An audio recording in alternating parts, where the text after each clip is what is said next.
May 16, 1990, Beverly Hills, California. 4:47 a.m. Sammy Davis Jr. Mr. Entertainment, the most talented member of the Rat Pack, the man who could sing, dance, act, do impressions, and play multiple instruments with equal mastery, died of throat cancer at age 64. But in his final weeks, unable to speak due to the cancer destroying his larynx, Sammy had communicated through writing and recorded audio journals he'd been keeping secretly since 1985. Those recordings, discovered by his widow Altaviz, and partially transcribed in Gary Fishgall's 2003 biography, revealed a devastating truth. The brotherhood Sammy had publicly celebrated for 30 years, the Rat Pack, his friendship with Frank Sinatra, the glamorous Las Vegas years, had been built on exploitation, humiliation, and a racial dynamic that Sammy endured rather than enjoyed. "They used me," Sammy's recorded voice said in one of the final tapes. "They made millions off my talent while making jokes about my race. And I smiled through it because I was so desperate to belong that I let them treat me as less than human." This is not the story of the Rat Pack as America remembers it, the cool guys, the rebellion, the brotherhood. This is Sammy Davis Jr.'s testimony about what it cost to be the only black man in that circle, the price he paid for acceptance that was never truly given, and the friends who betrayed him when he needed them most. This is the confession of a man who spent his life entertaining everyone except himself. To understand Sammy Davis Jr.'s pain, you must first understand the miracle of his survival. Born Samuel George Davis Jr. On December 8, 1925, in Harlem, New York, Sammy was performing professionally by age 3, touring with his father and uncle in the vaudeville act Will Maston Trio. He grew up on stage during an era when black performers faced brutal racism, performing for white audiences who loved the entertainment but despised the entertainers, staying in segregated hotels, entering venues through back doors, being paid a fraction of what white performers earned for the same work. By his 20s, Sammy had developed into perhaps the most versatile entertainer in show business. He could tap dance as well as anyone alive. His singing voice was powerful and emotional. He did impressions that were uncannily accurate. He played drums, vibraphone, trumpet. He could act. He could do comedy. There was literally nothing on stage he couldn't do at a professional level. And he worked constantly, relentlessly, driven by a fear that if he stopped performing, if he stopped being valuable, he would be discarded. "I was always terrified of being ordinary," Sammy said on one of his recordings, "because ordinary black men in America had nothing. No opportunities, no protection, no future. But if I was extraordinary, if I was so talented they couldn't ignore me, maybe I could escape that fate. So I worked myself to death trying to be so good they had to accept me. And they did accept my talent. They just never accepted me." In 1954, Sammy's career nearly ended when he lost his left eye in a car accident. Doctors said he might never perform again. But Sammy was back on stage within months, wearing the signature eye patch that would become part of his image. And it was during his recovery that he met Frank Sinatra, beginning the relationship that would define and ultimately damage the rest of Sammy's life. Stop here. What comes next changes everything. The Rat Pack years and the racial humiliation, 1958 to 1965. When Frank Sinatra, Dean Martin, Peter Lawford, and Joey Bishop formed the Rat Pack in the late 1950s, they brought Sammy in as the 5th member. On the surface, this was revolutionary, an integrated group of performers in an era of segregation, working together as equals, treating each other as brothers. Las Vegas, where the Rat Pack performed their legendary shows at the Sands Hotel, was still deeply segregated. Black performers couldn't stay in the hotels where they performed, couldn't gamble in the casinos, couldn't eat in the restaurants. But Sammy, as part of the Rat Pack, seemed to transcend those barriers. Except he didn't. According to Sammy's recordings and accounts from people who were there, Sammy endured constant racial jokes and casual humiliation from his Rat Pack brothers, particularly Frank and Dean. On stage during their shows, they would make jokes about Sammy's race, his size, he was 5'5", his missing eye. The audience laughed. Sammy laughed.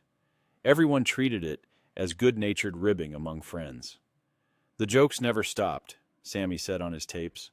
On stage, Frank would call me Smokey or make watermelon jokes.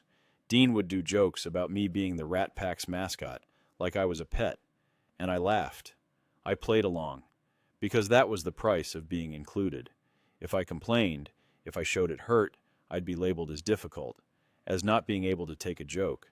So I smiled while they made money off humiliating me in front of thousands of people. Off stage, the dynamic was worse. Sammy still couldn't stay in the hotels where they performed. Even as part of the Rat Pack, Las Vegas casinos wouldn't give him rooms. He'd perform at the Sands, make the audience millions, then have to stay in a boarding house in the segregated part of town. When he'd mention this to Frank or Dean, they'd shrug and say they'd tried, as if that absolved them of responsibility. They had power, Sammy said bitterly. Frank Sinatra could have shut down those shows until the hotels treated me equally. He could have said, either Sammy stays here with us or we don't perform. But he didn't, because my humiliation was less important than keeping the money flowing. They wanted the progressive image of an integrated group without actually fighting for integration. The most devastating betrayal came in 1960 when Sammy married Swedish actress May Britt, a white woman. The marriage caused enormous controversy in an era when interracial marriage was still illegal in many states. Sammy received death threats. His bookings decreased.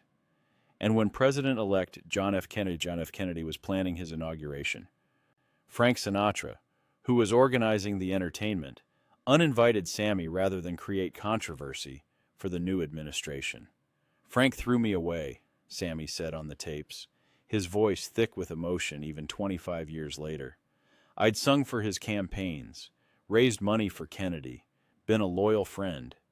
But when it became politically inconvenient to be associated with me because I married a white woman, Frank cut me without hesitation. That's when I understood. I was never his brother. I was his talented black friend, valuable when convenient, disposable when necessary. This is where the official biographies quietly skip forward. The financial exploitation, 1960-1980. While the Rat Pack was making millions from their Las Vegas shows, records, and films, Sammy Davis Jr. was consistently paid less than his white counterparts, despite being arguably the most talented performer in the group.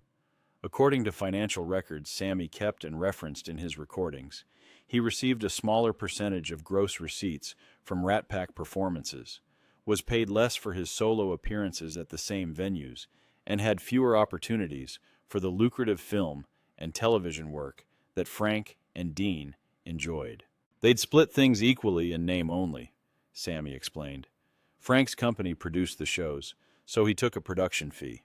Dean had arrangements where he got bonuses. By the time everything was divided, I was making maybe 60% of what they made for the same work. And when I'd ask about it, I'd be told I should be grateful for the opportunity, that being associated with Frank was valuable for my career. They made me feel like I should thank them for letting me perform with them. Worse, Sammy discovered that some of the Rat Pack films and recordings were being marketed using his image and talent without proper compensation.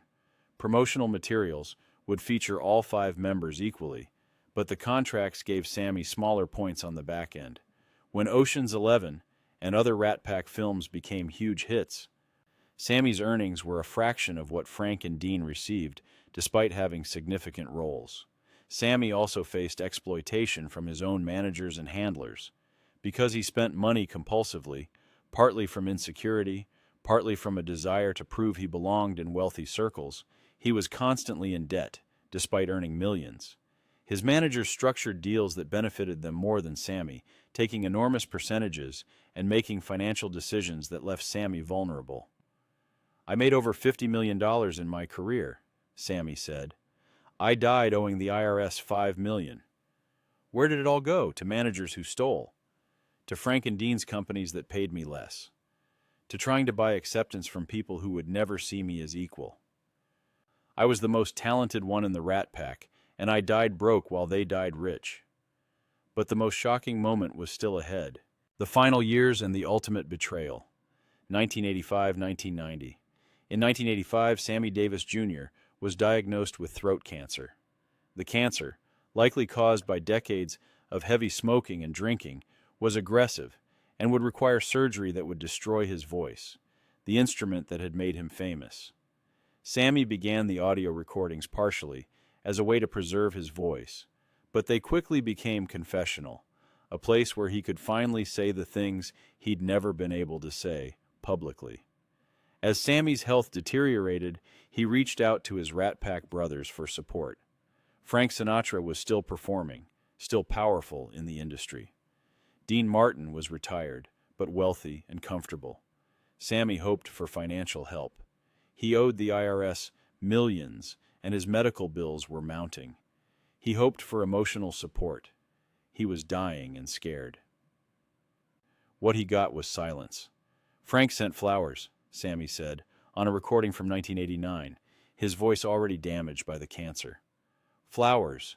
After 40 years of friendship, after all the money I made him, after all the humiliation I endured to be his friend, he sent flowers. Dean didn't even call. Joey Bishop avoided my calls. I was dying and the brotherhood disappeared. Turns out brotherhood only exists when you're valuable. When you're sick and broke, you're on your own. The recordings from Sammy's final months are heartbreaking. He speaks about regret. Regret that he'd accepted the racial jokes. Regret that he'd prioritized being accepted by white performers over standing up for himself. Regret that he'd confused tolerance with respect. He speaks about feeling used, how the Rat Pack had built their legend on the image of racial harmony while maintaining actual racial hierarchy. He speaks about the loneliness of realizing at the end that the friendships he'd treasured were transactional. They loved Sammy Davis Jr., the performer, he said, the guy who could sing and dance and make them look progressive. They never loved Sam, the scared kid from Harlem who just wanted to belong.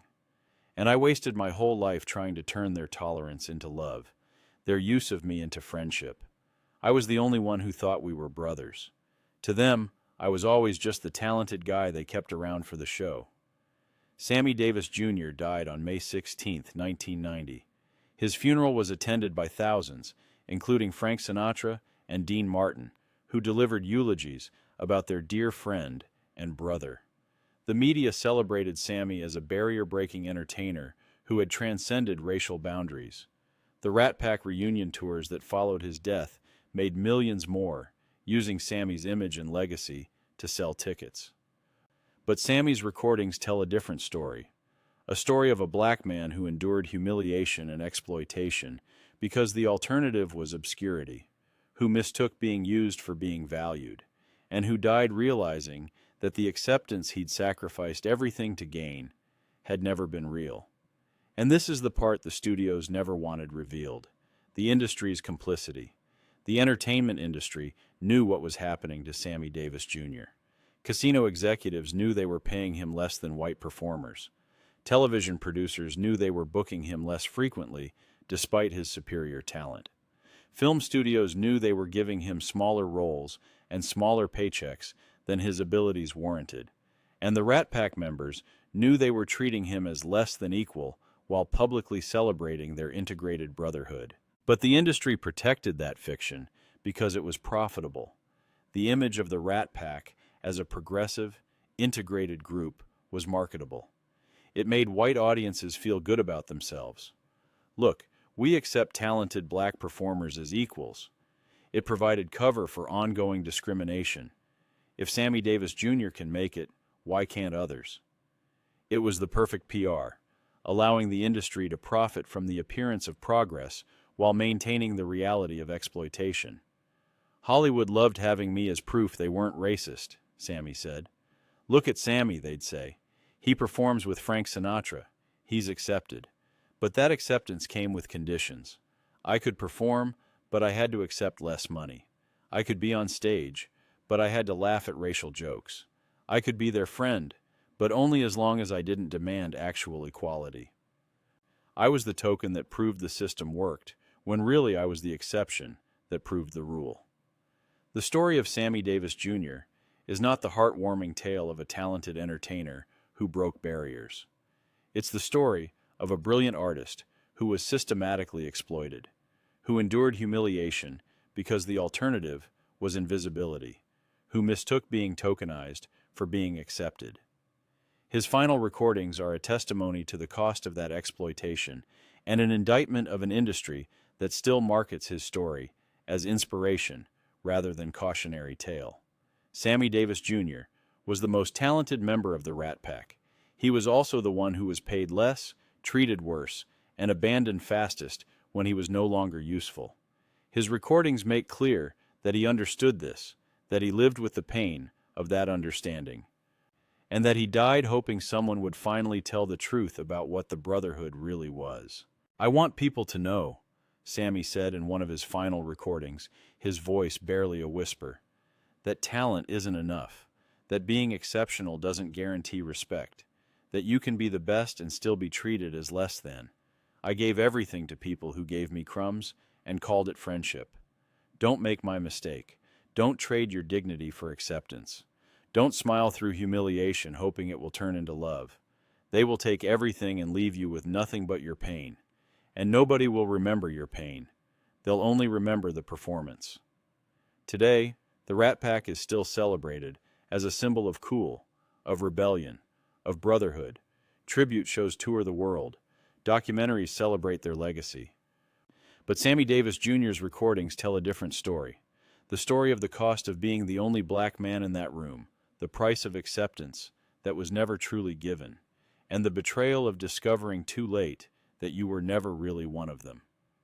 Mr. Entertainment made the world smile, but his final testimony reveals a man who was never allowed to stop performing long enough to be himself.